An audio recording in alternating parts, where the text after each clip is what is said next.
Às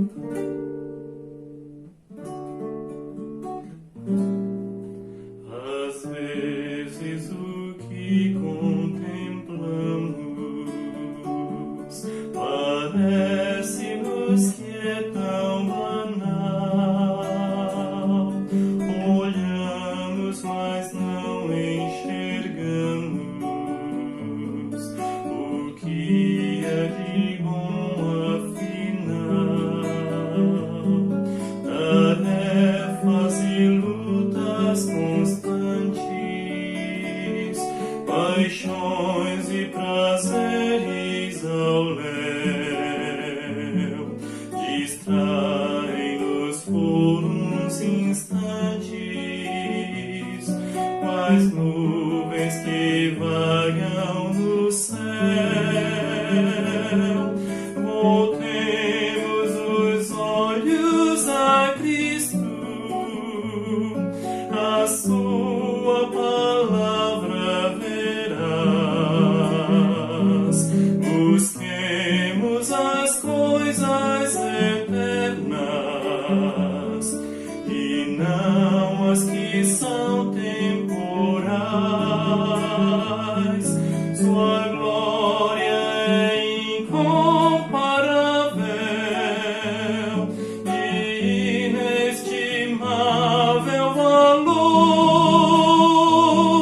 Por isso não desanimamos, a nossa esperança é o Senhor.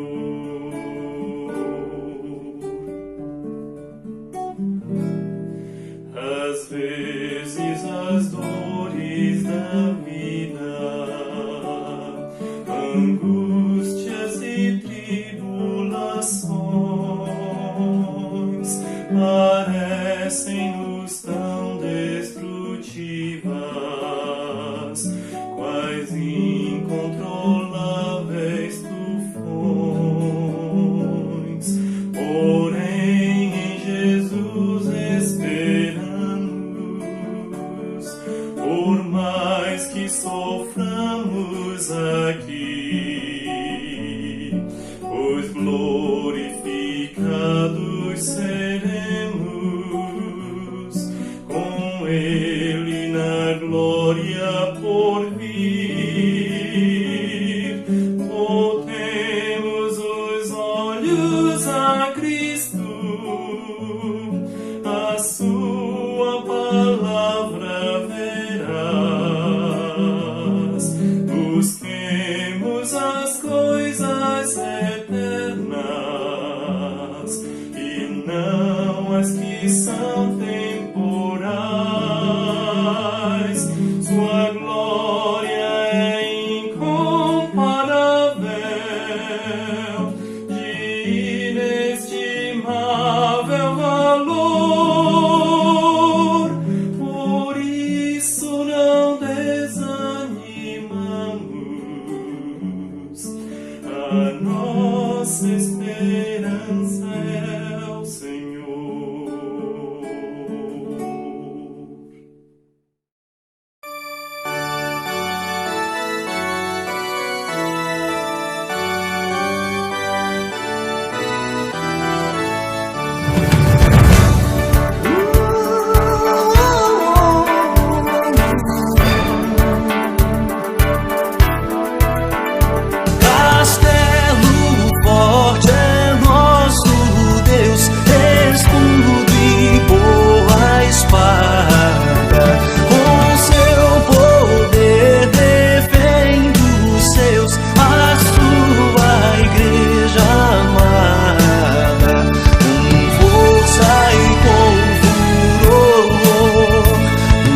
Boa noite aos irmãos.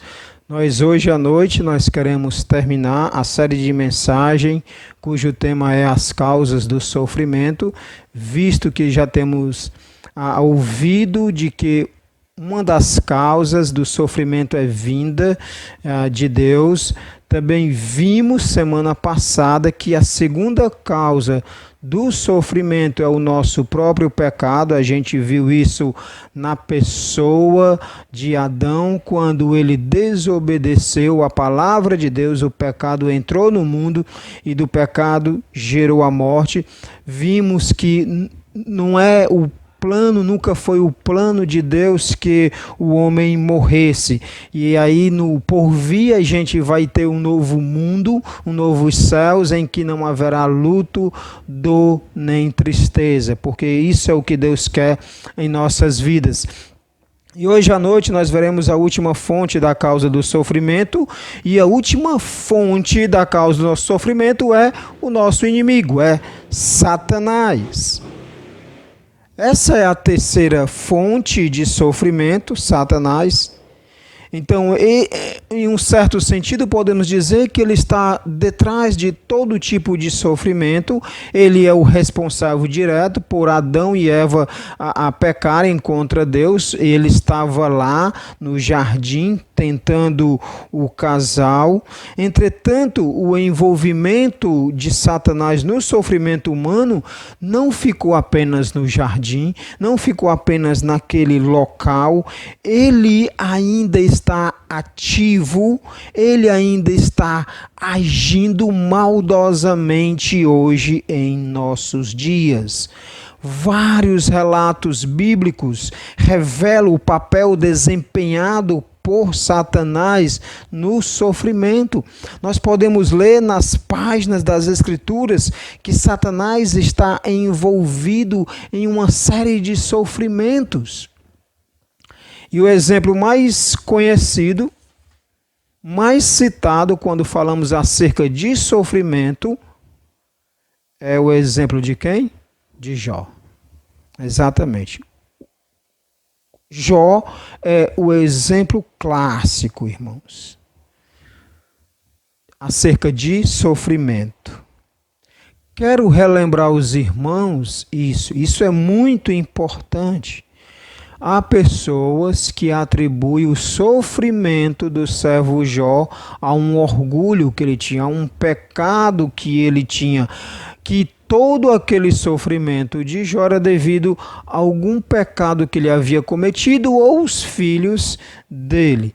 Porém, se você vê em Jó 1:1, diz assim: havia um homem na terra de Uz, cujo nome era Jó. Este homem era íntegro e reto, temia a Deus e se desviava do mal. Logo nesse primeiro versículo, nós vemos que o argumento de pessoas que dizem que o sofrimento de Jó é devido a algum pecado cai por terra, porque a palavra de Deus diz, ele era um homem íntegro. Jó era um homem reto, fazia tudo perfeitamente direito. E mais, Jó se desviava do mal. Jó via o mal, se desviava. Jó via o mal, se desviava. O mal estava ali, Jó ia para outro local. Posteriormente, no mesmo capítulo, se você vê no verso 8, olha, quem vai falar agora é a pessoa de Deus. Verso 8. E o Senhor disse a Satanás: você reparou no meu servo Jó? Não há ninguém como ele na terra. Ele é um homem íntegro e reto, que teme a Deus e se desvia do mal. Deus chega para Satanás e diz: Satanás, deixa de ser abestado, homem. Olha quem é o meu servo. Está vendo o meu servo Jó? Olha lá para ele. Olha, vê. Repara nele. Não há ninguém como ele. Não há ninguém, irmãos. Não há, naquele tempo, naquela época, não havia ninguém como Jó. Como? como um homem íntegro, reto, temente a Deus e que se desviava do mal. Não havia uma alma naquela época, naquele tempo, que fosse comparado a Jó.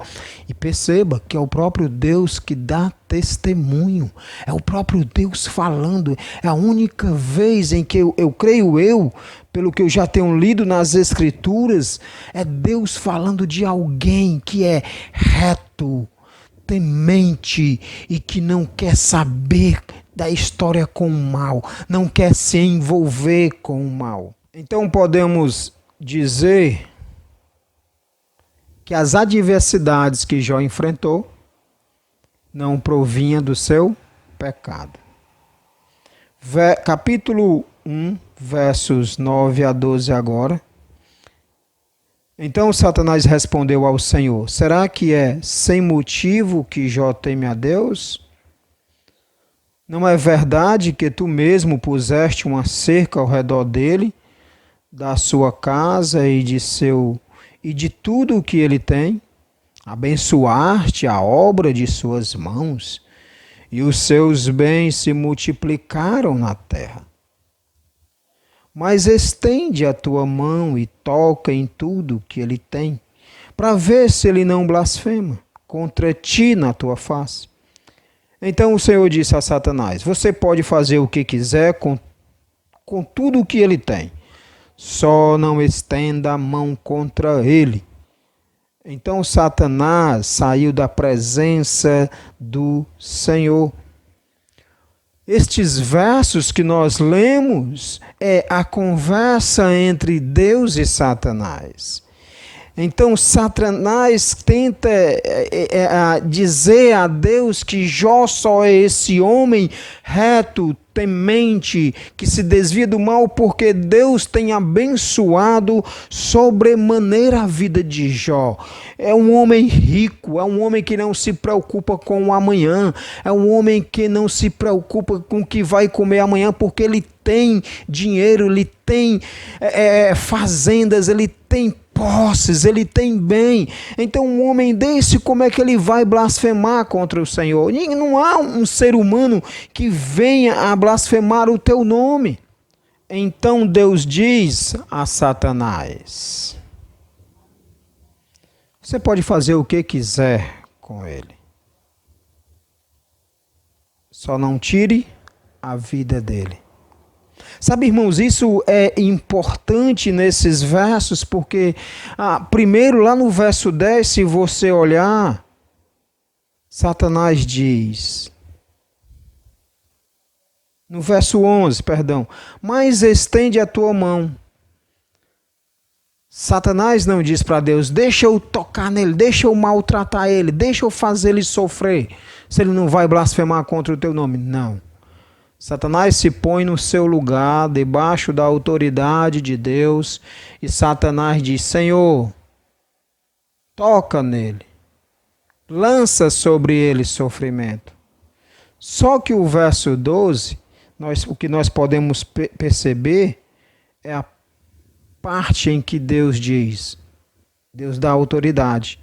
Satanás fala assim e Deus diz: tá bom, eu vou te dar acesso. Eu vou te dar essa liberdade de você fazer o que quiser com a Jó, mas não pode tirar a vida. Verso 13 até o 19. Porque depois que Deus dá acesso a Satanás a lançar sofrimento sobre o servo Jó, Satanás não perde tempo, lança-se a tarefa de destruir tudo quanto Jó possui. Versículo 13 a 19 nós não vamos ler, mas eu quero que você me acompanhe, que um dia, quando os filhos e as filhas de Jó comiam e bebiam vinho na casa do irmão mais velho, veio um mensageiro a Jó e lhe disse: os bois estavam lavrando e as jumentas estavam pastando junto a eles. De repente vieram um ataque. Os sabeus nos atacaram. Só eu escapei para trazer a notícia. Verso 16, enquanto esse mensageiro falava, veio outro mensageiro. Fogo de Deus caiu do céu e queimou tudo, as tuas ovelhas, os teus servos. Só eu escapei. Verso 17, enquanto esse ainda falava, nem sequer havia terminado. O outro chegou e disse: os caldeus se dividiram e atacaram em 3 bandos. E mataram os servos a fio da espada, levaram os teus camelos. Só eu escapei. E este ainda falava. E veio o 4º mensageiro. Seus filhos e as suas filhas estavam comendo e bebendo vinho na casa do irmão mais velho. Lembra o verso 13? Um dia, quando os filhos e as filhas de Jó estavam comendo e bebendo. Era uma reunião familiar, uma reunião alegre, feliz.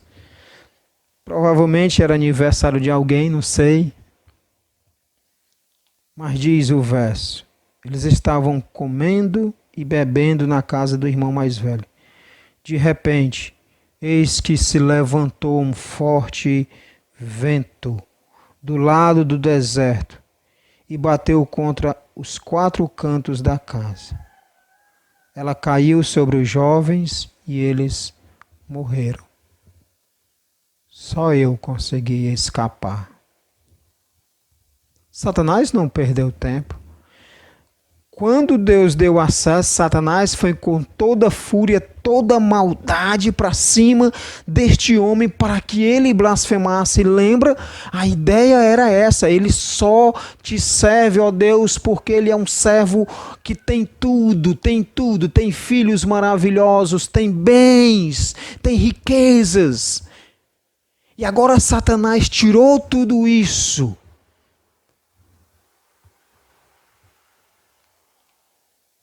Será que Jó blasfemou? Versos 20 a 22. Esse eu faço questão da gente ler. Então Jó se levantou, rasgou o seu manto, rapou a cabeça, prostrou-se em terra e adorou o Senhor.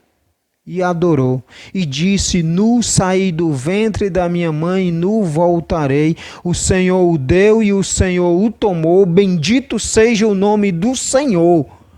E a Bíblia diz que em tudo isto Jó não pecou, nem atribuiu a Deus falta alguma. Satanás quebrou a cara com Jó. Satanás foi aqui humilhado por esse homem, porque a Bíblia diz que Jó adorou ao Senhor. Jó disse: bendito é o nome do Senhor. Jó glorificou ao Senhor em meio a todo esse sofrimento. E veja que não é a perca de um bem num dia nem do outro.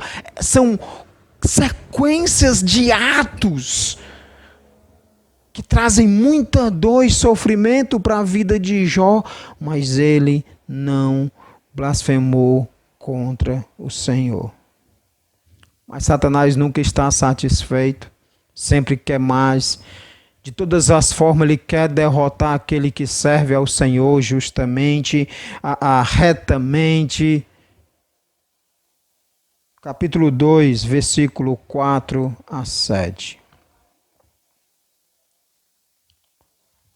Então Satanás respondeu ao Senhor: pele por pele, um homem é capaz de dar tudo o que tem pela sua vida.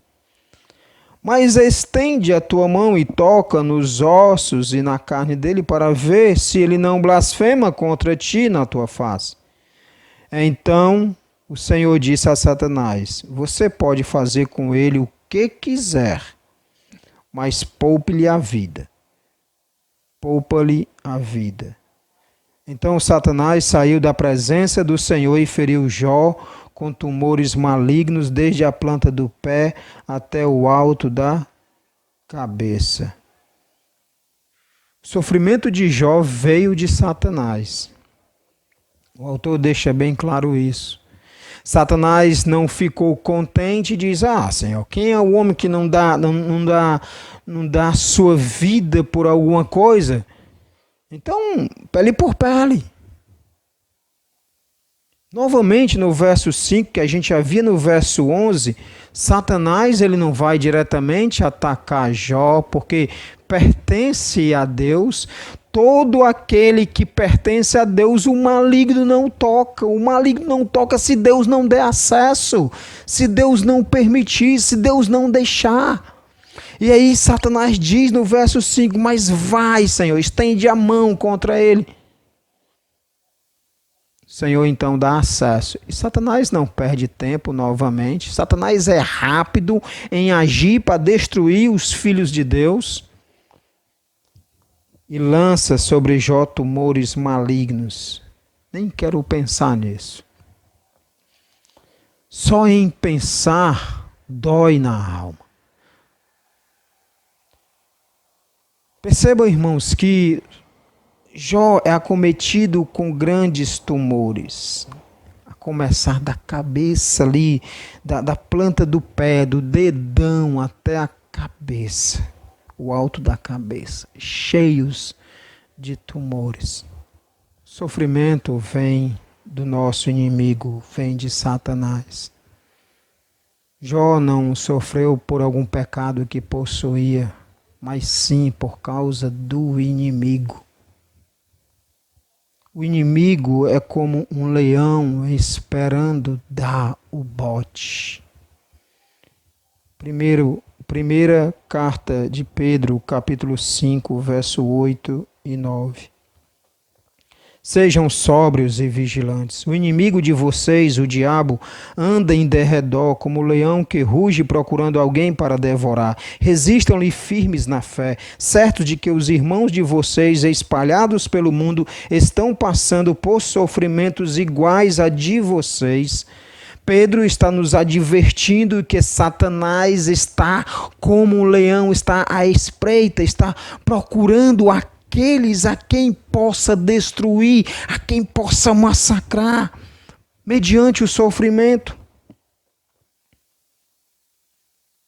Muitas vezes essa passagem é usada para mencionar o papel de Satanás em nossas tentações. Mas o contexto é claro. O contexto é sobre sofrimento, perseguição por causa da fé em Cristo. Então Roma estava perseguindo a igreja nesta época. Mas o fato é claro, o inimigo está rondando, o inimigo está procurando o crente para que ele venha a se desviar da fé. E aí o inimigo lança sofrimento. O inimigo quer que soframos, o inimigo quer que venhamos a sofrer. Porque muitas vezes o sofrimento destrói a fé em Deus. Pedro então diz: estejam alertas, sejam vigilantes, para que em meio à dor vocês não percam de vista quem a produziu e o modo como Deus vai utilizá-la. Eu quero chamar a sua atenção agora. Vamos pensar um pouco. Durante um bom tempo, em minha vida, quando eu enfrentava sofrimentos, ou algum tipo de sofrimento, eu orava incessantemente, pedindo a Deus que afastasse de mim aquele sofrimento, aquela adversidade. Ou melhor, muitas vezes eu perguntava: Senhor, por que eu estou passando por isso? Foi só com o tempo em que eu entendi que algo mais importante de saber o porquê do sofrimento é como reagir em meio ao sofrimento, é como reagir ao sofrimento. É nisso que nós devemos pensar, como devemos reagir ao sofrimento. Porque o sofrimento, seja qual for a origem dela, se ela vem de Deus, se ela vem do meu pecado, se ela vem de Satanás, sempre o sofrimento vai ser uma ferramenta utilizada por Deus. Para quê? Para aprofundar a nossa fé e a nossa comunhão, a nossa devoção com Ele. Deus vai utilizar os sofrimentos cotidianos, os sofrimentos que nós enfrentamos, para fortificar a nossa fé, para que o nosso relacionamento com Ele esteja bem ligado, muito ligado. E é interessante, né? Qual é a área que nós experimentamos em que Deus está agindo?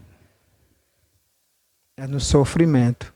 Quando passamos por sofrimento, nós vemos a mão de Deus agindo.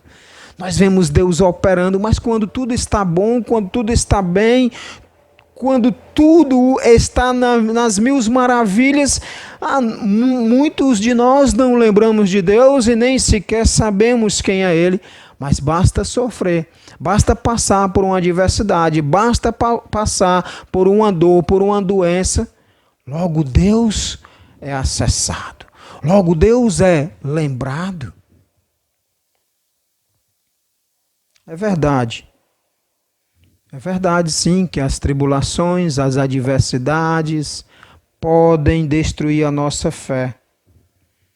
Mas, se não reagirmos corretamente, a nossa fé vai ser destruída se não reagirmos do modo adequado. Sim, se eu não reagir da forma certa, o sofrimento pelo qual eu estou passando vai me atirar para longe de Deus. E aí muitos abandonam a fé em Cristo Jesus. Por isso, tudo depende da minha reação, da sua reação. Mesmo que queiramos saber a resposta, o porquê. Mas o que é mais importante aqui, a pergunta mais importante não é o porquê. A pergunta essencial é: como devo reagir diante do sofrimento? Como deve ser o meu proceder, a minha atitude diante do sofrimento? Se passarmos muito tempo tentando encontrar a resposta, vamos correr o risco de perder, de não aprender o que Deus quer nos ensinar acerca desse sofrimento. Será que você tem estado preocupado em descobrir por que o sofrimento cruzou o seu caminho? E aí você tentando descobrir o porquê desse sofrimento, o porquê dessa adversidade, o porquê dessa tristeza, aí você perdeu Deus de vista. Você perdeu a direção a Deus e caiu ladeira abaixo espiritualmente. A nossa maior preocupação não deve ser a origem do sofrimento, se é vinda de Deus, de Satanás, dos meus próprios pecados. A nossa maior preocupação é como eu vou reagir, qual vai ser a minha atitude, o meu proceder diante dessas adversidades. Outro pensamento aqui é: confiamos em Deus em executar o seu propósito mediante o sofrimento. Quando Cristo foi crucificado, os discípulos ficaram atônitos diante do Calvário. Creio eu que eles imaginaram e indagaram em suas mentes por que Deus permitiu que Jesus fosse crucificado, porque Deus O Senhor permitiu que o nosso mestre, que não fez nada de errado, fosse crucificado numa cruz. Do ponto de vista humano, aquele sacrifício, aquilo não fazia sentido nenhum na mente dos discípulos. Mas depois de 3 dias, quando Cristo ressuscitou, eles começaram a encaixar o quebra-cabeça. Começaram a entender por que Cristo tinha que ser crucificado. Muitas vezes nós estamos no mesmo barco com os discípulos. Muitas vezes nós também nos sentimos como os discípulos estiveram lá no Calvário. Quando vemos nossos familiares sofrendo, quando vemos nossos amigos passando por aflições, quando vemos nossas esperanças caindo por terra, sendo esmagadas, quando vemos que os nossos sonhos não vão ser realizados porque estão todos despedaçados. E aí nós perguntamos: por que, Deus? Por quê? Deixe-me dizer onde está a resposta. A resposta está no sacrifício do Filho de Deus. E você acha estranho, mas o que é que tem a ver? Sabe por quê? Essa foi a maior tragédia da história do mundo. Um inocente, o Deus homem, sendo crucificado, sendo morto. Essa é a maior tragédia. O homem Deus que não cometeu pecado, nunca sequer nem pensou em pecar, foi crucificado, foi morto numa cruz. Essa é a maior tragédia. E Deus usou esse sofrimento para conquistar o maior triunfo. E qual é esse triunfo? A salvação. A resposta está no sacrifício do Filho de Deus. Quando você pensar que os seus sofrimentos, os seus sonhos, que os seus desejos estão despedaçados, você não entendeu que o que Deus fez foi muito maior do aquilo que nós pensamos ou imaginamos. Ele nos trouxe a salvação de algo que não era possível para nós conquistarmos pelos nossos próprios méritos, mas Ele mesmo se sacrificou para que tivéssemos a vida eterna. Então, quando estiver passando por sofrimento, confie que Deus vai executar os seus propósitos em meio a esses sofrimentos que você está enfrentando. Ele vai usar para um bem supremo, um bem maior. Enquanto que os homens pensaram que tinham vencido Cristo, se enganaram. Michael Horton, no seu livro Bom Demais para Ser Verdade, diz: o ponto é que, por mais terríveis que sejam as circunstâncias, elas são secundárias em relação à nossa salvação e à glória de Deus. Irmãos, por mais difícil que seja a situação que você esteja vivendo, seja com essa doença do coronavírus, seja com uma doença de câncer, seja por uma tristeza porque perdeu um ente querido,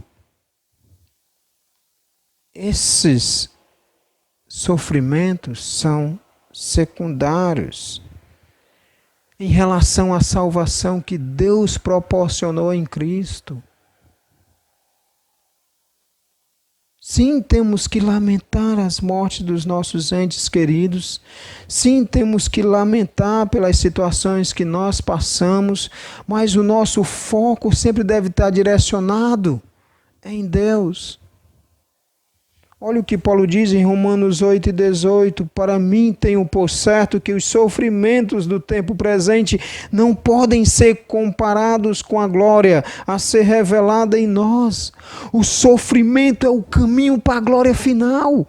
Paulo tem certeza disso, Paulo crê nisso. Olha, eu tenho uma plena convicção de que tudo isso que eu tenho passado por causa do Evangelho, esse sofrimento, não é comparado com a glória de estar ao lado de Deus.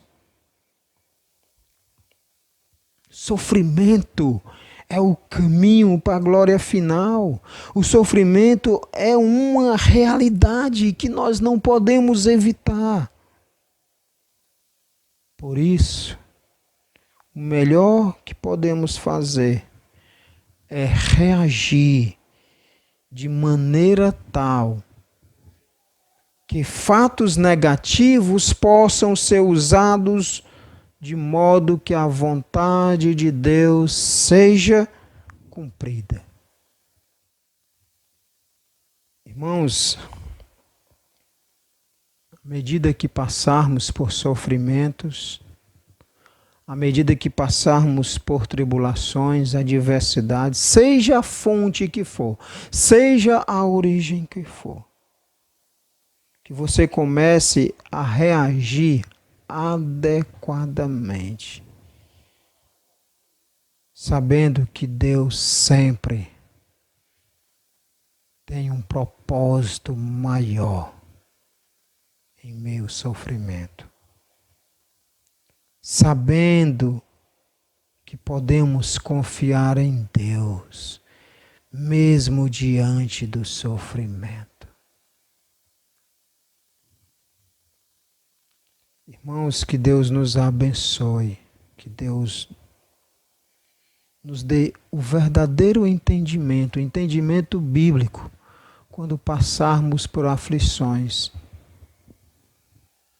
sejam elas grandes ou pequenas, mas que a nossa reação seja uma reação adequada para que seja feita a vontade de Deus em nossas vidas. Que Deus nos abençoe, irmãos. Vamos orar. Obrigado a Deus porque o Senhor sabe todas as coisas e obrigado por tudo que o Senhor tem deixado na tua palavra, que é a verdade. Obrigado pela vida e o exemplo de Jó, que em meio a sofrimento não renunciou à fé em ti. E que nós, como Igreja de Jesus Cristo, sejamos capazes a enfrentarmos o sofrimento e ver os sofrimentos como uma forma de crescermos mais no teu conhecimento, na tua graça e um relacionamento perfeito contigo. Em nome de Jesus, eu te peço e agradeço. Amém.